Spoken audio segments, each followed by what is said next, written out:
Hi, my name is Dominique and I work here on the Greenway, and today we're going to be planting a tree. Hi, my name is Angel. I work at the Verde Partnership Garden and I'm going to be helping Dominique out. So now we're going to be going over some of the tools and materials we're going to be using. So here I have a shovel, which of course is going to help us dig into the ground. Behind me, I have a wheelbarrow of soil, which is going to replace some of the soil that we might have to take out. Down here we have some water, which is going to help keep the roots moist as they transition to the new home. I also have some fresh compost that's going to add nutrients into the soil. And then down here we have a pickaxe and a hand mattocks, and these are going to help us get at the tougher, chunky spots or any of the rocks that we might have. And finally, here we have loppers, which are going to help us pruning the tree. So now we're going to be talking about choosing a location for your tree. We chose this spot because this pear tree unfortunately has fire blight and it's not going to make it.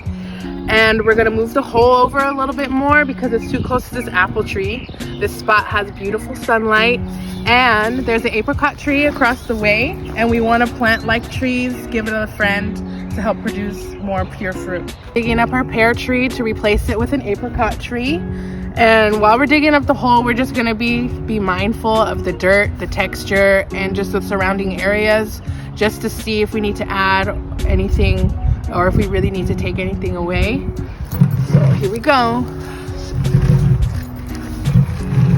It's pretty wet. There's lots of worms, which is good. So as you can see, we made a huge mess. We successfully dug out the old tree, and then we dug up the hole for the new tree. So we want to make sure we give it space around to fill in with fresh soil, to backfill with new soil and compost.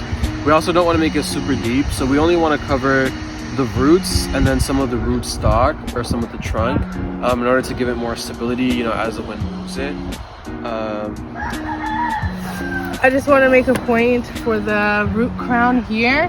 If it is where this is where they graft trees onto a different rootstock, because the rootstock is less prone to disease and has more power to support the fruit that we want to grow. So that's why they graft trees. You can see a little bit of the wrapping here, but we do not want to cover that because it can cause, the moisture can cause it to rot and the tree won't live.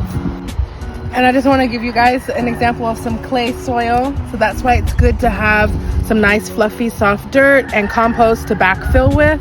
So it will help break this down, because this is hard to grow through for the little baby roots, and it collects too much moisture.